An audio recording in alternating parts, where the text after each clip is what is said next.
इस डिक्टेशन की advance outlines और पीडीएफ के लिए हमारे पेड बैच से जुड़ें। और अगर वीडियोस पसंद आ रही हैं तो वीडियो को लाइक करें और इस चैनल को सब्सक्राइब करें। डिक्टेशन स्टार्ट होगी 5 सेकंड बाद।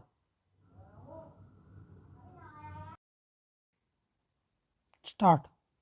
सभापति महोदय, हमारे देश में गृह मंत्रालय और गृह मंत्री का कितना महत्व है, इसका अनुमान इसी से लगाया जा सकता है कि स्वतंत्र भारत में गृह मंत्रालय का भार सरदार पटेल ने स्वयं अपने कंधों पर लिया।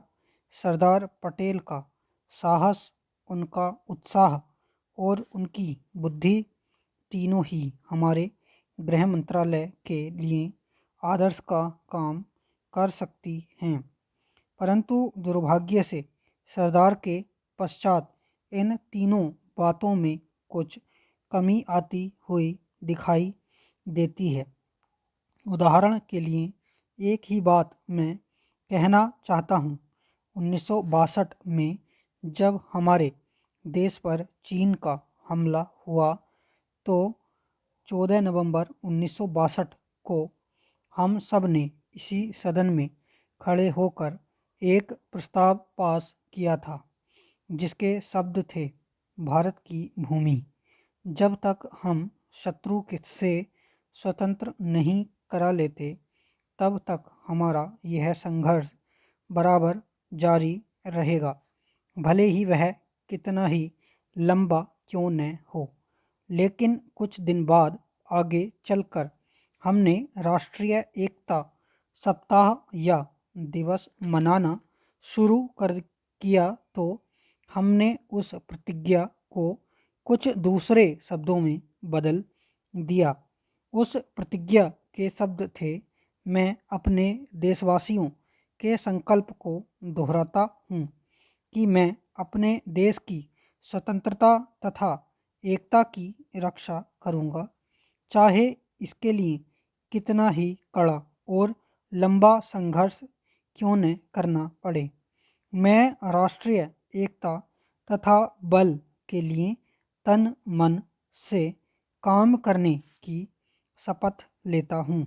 लेकिन इस बार राष्ट्रीय एकता सप्ताह के सिलसिले में एक छोटा सा प्रकाशन भारत सरकार की ओर से प्रकाशित हुआ है।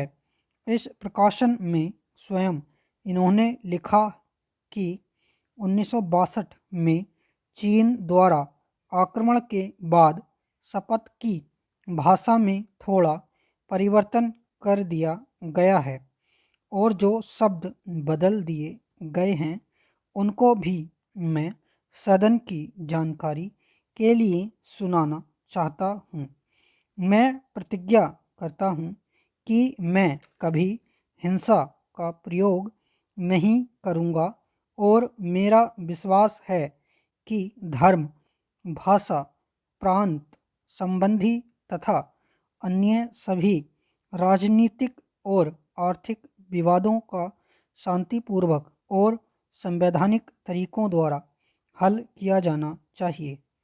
अब मैं आपके माध्यम से जानना चाहता हूँ कि 1962 में संसद ने जो निर्णय किया था, क्या भारत सरकार अपने उस निर्णय से हट रही है?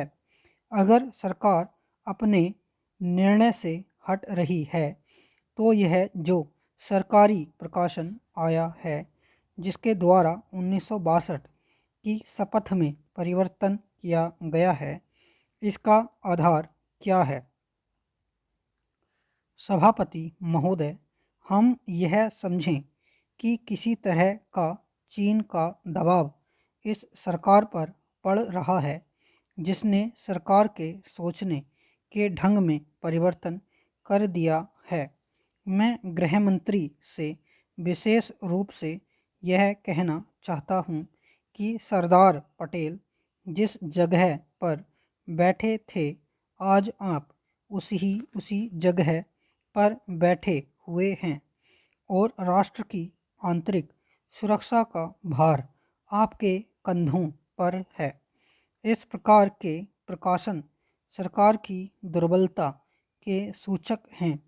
दूसरी बात मैं सांप्रदायिक दंगों के संबंध में कहना चाहता हूँ।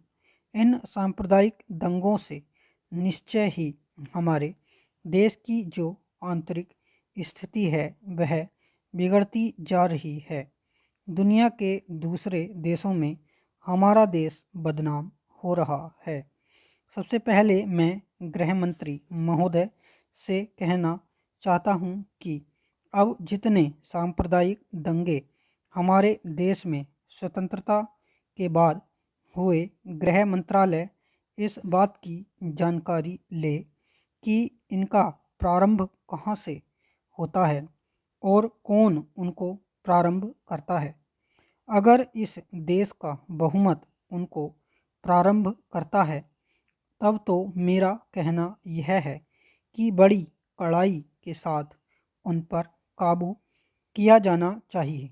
लेकिन अगर दूसरे लोगों की तरफ से प्रारंभ होता है तो मैं समझता हूँ कि उनके अंदर इतनी हिम्मत नहीं है, जब वे जानते हैं कि इसका परिणाम यह होगा कि हमको और हमारे दूसरे सहयोगियों को चोट लग सकती है, फिर भी वे इसका प्रारंभ करें तो मुझे ऐसा लगता है कि कोई तीसरी शक्ति अवश्य है जो आज भी 5 दशकों के पश्चात हमारे सामाजिक जीवन को दुखी बनाना चाहती है। उदाहरण के लिए मैं एक ही बात कहना चाहता हूँ।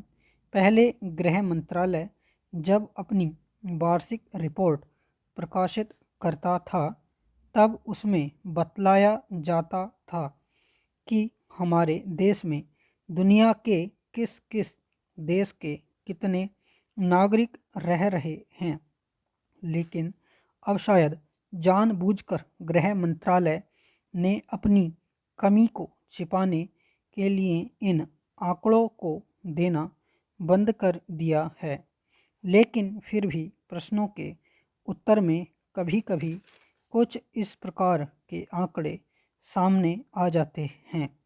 अभी हाल में जब यहाँ पूछा गया कि हमारे देश में पाकिस्तान के कितने नागरिक ऐसे हैं जो पासपोर्ट लेकर रह रहे हैं, तब उत्तर में सरकार ने बतलाया कि इस समय पासपोर्ट के आधार पर भारत में रह रहे पाकिस्तानी नागरिकों की संख्या लगभग 217,000 है। स्टॉप।